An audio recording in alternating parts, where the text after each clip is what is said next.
University of Louisville, head coach Dan McDonald, left fielder Coco Johnson, right-handed pitcher Chad Green, and designated hitter Jeff Gardner. Coach, if you'd make an opening remark, then we'll open it up for questions. Yeah, we excited to be in this position. It's a good feeling knowing Chad Green is going to start the weekend off like he always does and sets the tone for the weekend. So even though they got a run, against them in the first, we just felt like he was going to pound the zone and give us a great chance to get the offense going. We played good defense behind them, which it's always good to see. Ty made a nice play, Sutton made a nice play, Ty check. So I'm sure once Chad sees the defense he's getting, he's going to challenge those guys. And then, these two guys in the middle right here, we've been saying it for a long time. With Young, Coco, Jeff, and Cole, one of those guys has a chance to win the game, by himself. But the message this whole week has been you don't have to do it by yourself. This is a family, and we'll help you.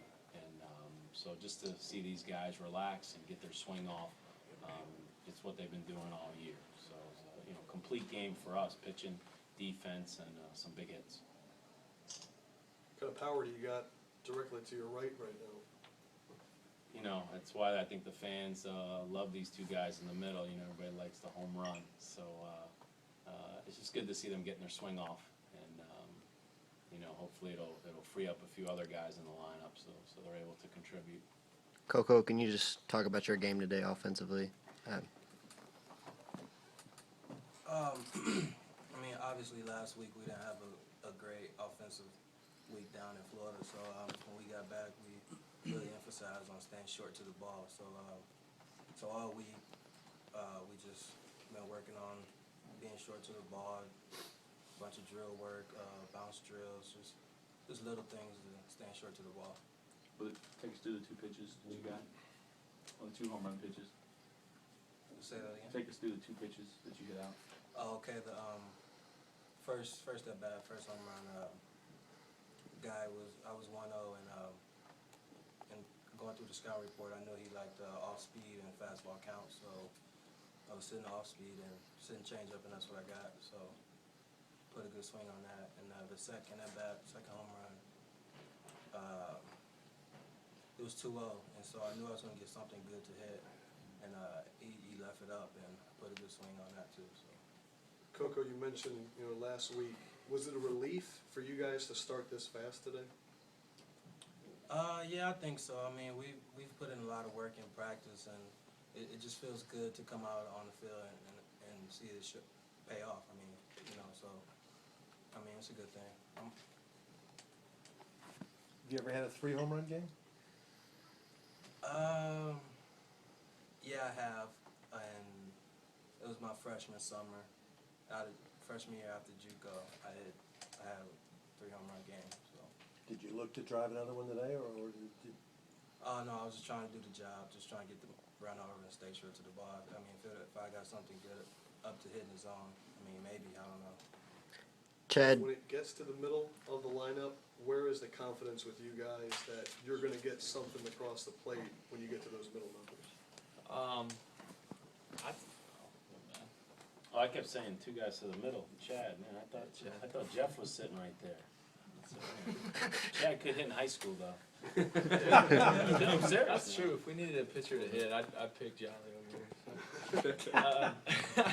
No, I think it's just comforting knowing that for myself, if I don't have anything going, then I know Coco's going to take care of it in front of me, and chances are if he puts one out like he did, I know that this guy very well could be coming right at me, and I'm going to get some good pitches to hit.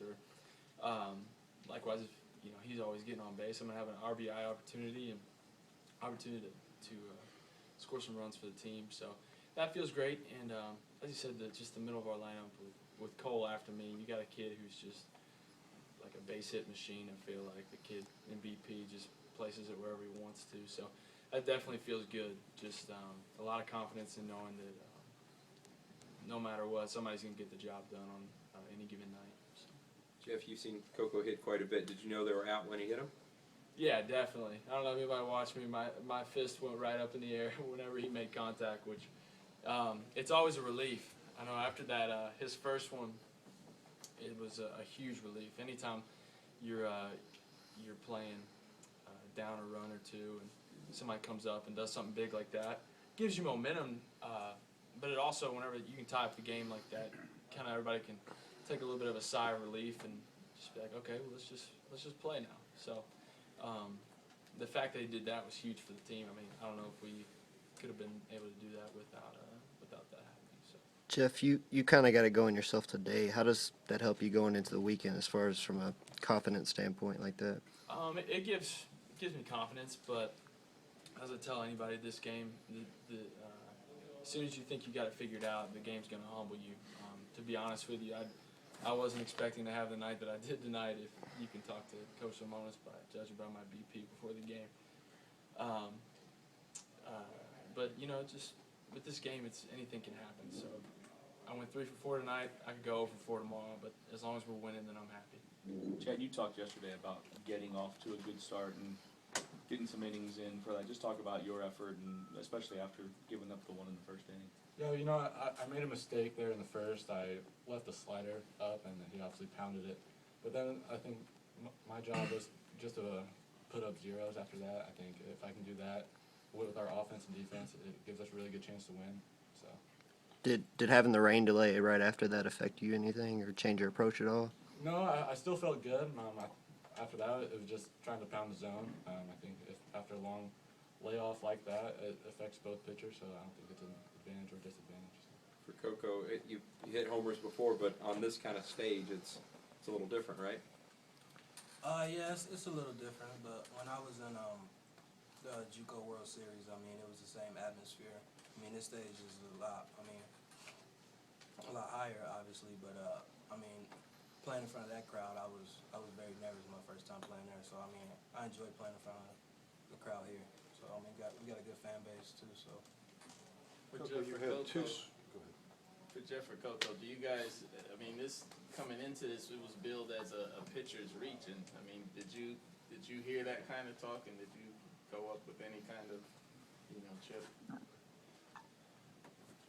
I don't know. For myself, I just kind of try and approach every game the same. I did hear that it was a pitcher's region. Everybody was talking about it, which is great for our pitchers, and it's great. But I mean, why can't it be a good hitter's region? But no, I think we showed tonight that we got some guys who can hit. Miami. And what was the final score of that game? 7-0. So I mean, Miami's obviously hitting and putting up some offensive numbers, and I try not really focus on anything that other people are saying like that. I think that's kind of the mindset of our team, is that if you start listening to other people, whether it's good or